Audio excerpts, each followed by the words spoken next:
Nasir El-Rufai to submit any evidence supporting his claim that the office procured thallium sulfate, a highly toxic substance. Now, this was contained in a letter addressed to El-Rufai dated February 13th. The response from the Office of the National Security Advisor, signed off by Brigadier General O.M. Adesui, reads, I am directed to respectfully convey that the ONSA has neither procured nor initiated any process for the purchase of such material and has no intention of doing so. However, I am further directed to state that the allegation has been formally referred to the Department of State Services, DSS, for a comprehensive investigation. Your Excellency and other parties involved who may possess relevant information relating to this claim will be duly invited by the service to provide any evidence that may assist in an in-depth investigation, establishing the facts and ensuring due diligence. Please accept the assurances of the esteemed regards of the National Security Advisor. Now, of course, this is coming after what many would call quite an eventful few days. We know that Malam El-Rufai will be headed to Efcc today. They said he has a contingent of about 5,000 people from Kaduna who will be escorting him there. Now he has an impending interview, expectedly, with the DSS as well. Dr. Abati, your take on all of these developments? Okay, well, very quickly. Nasir El-Rufai, used to be a friend of the APC. He was one of the original, I think, 14 persons who drafted the, documents for the establishment of the APC as a political party. In the 2023 elections lead up to it, he was one of the major supporters of President Bola Ahmed Tinubu, taking a principled stand that power should go to the south after the Buhari administration. When, before President Tinubu assumed office, publicly at a forum in the northern part of the country, he said he would need former Governor Nasir El-Rufai in his team. He then said no, he wanted to go back to school, but the president promised him. Okay, as it turned out, his name showed up on the list of ministerial nominees. And then, of course, at the end of the day, for security reasons, he was not cleared. Now, this story, the backstory, is that he holds the NSA, his good friend, Nuhu Ribadu, responsible for whatever travails, whatever may have gone on at the back end, which ended up not seeing him on the list. And since then, he's been very bitter, and he became not a friend anymore of this administration. He's been very critical in saying this administration will not come back to power, and that he will do everything to make sure that the APC is not re-elected because it is a party of incompetent persons. So there's been that long drawn, in terms of background battle between him and his old friends.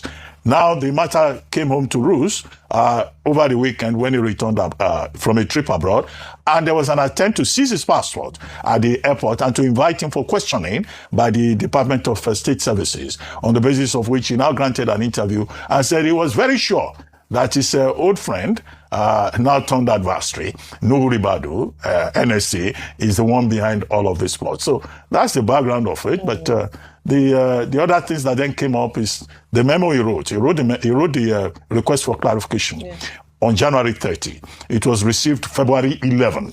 And then the response that you read came February 13. Simply saying that if you have any secret information, you can, assist the security services with that information, saying that thallium sulfate, which is poison, has been imported. And it basically wants to know, what do you want to do with this poison? What quantity? Who is the supplier? And where is it stored? And all of that. Well, they now say, if you yourself have information in that regard, tell us. There's also the other issue of the NSA's security breach, which is phone, from where he was making some quotations. So all of this, I think that there is politics in it. There is the allegation that opposition figures are being targeted and being intimidated and being harassed.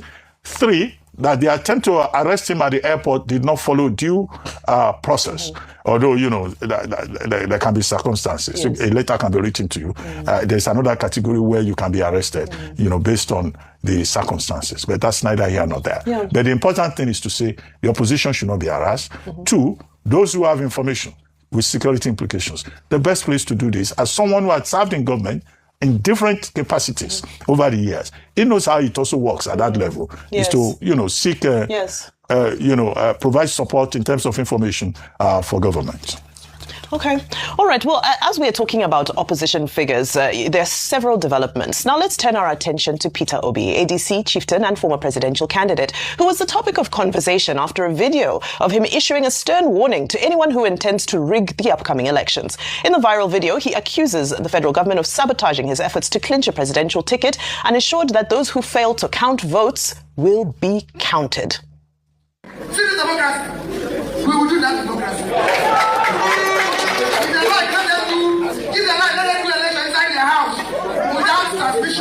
We will transmit it to them. Tell him that the this result here. If anything goes wrong with it, I won't say he will die. But if anything goes wrong, something will go wrong. What will go wrong, I don't know. But this result that I've seen, it was done like this. Don't forget, nobody has challenged this transparency more than me. Let's come to it. In that polling booth in 2027, if they don't count it, we count the person. If they don't count it, we count the person. The statement left many people confused and somewhat divided about the interpretation of his words, with some feeling that Peter Obi was possibly calling for violent interventions. However, this morning, he clarified his position via his X account, and he wrote, I'll summarize. He says, our votes must count. Unlike in the past, in 2027, our votes must count, and all those who are there not to count the votes will be counted. Now, he's finished the statement saying, counted among those destroying Nigeria. I encourage everyone to remain at the polling units after voting, to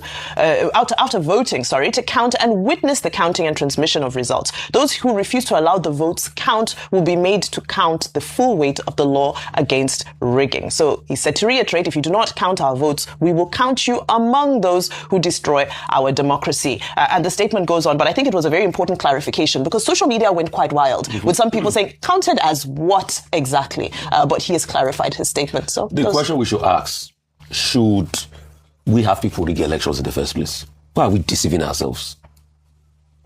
So, what we should tell people is that they should never rig. And some people should not think they're the ones that know how to use talk more than others. Because we saw how that happened in the last election. And we saw security officers defending them.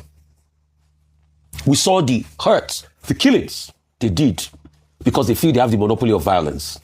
We saw how they brought out Oru. Others are not fools. We should stop thinking people are fools in this country. What we call for is everybody go there, vote, let the result be counted, and it should be. The fact that some people think they will come, they will snatch ballot box and be going, that is wrong. It doesn't make it right.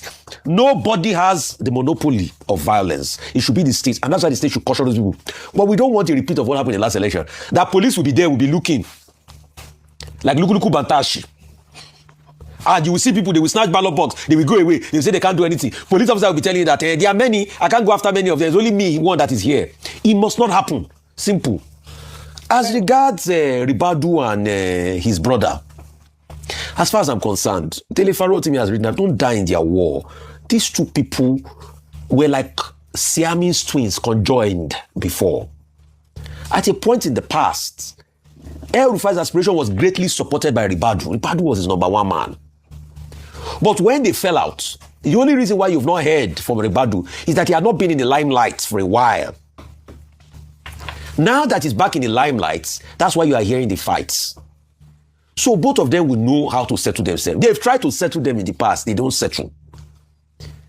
They should stop bringing their matter to disturb us. That's just it. Right. Well, we're still talking opposition politicians. Ayo, I'll come to you on this one. And we're staying within the ADC as Chieftain Rotimi Amechi was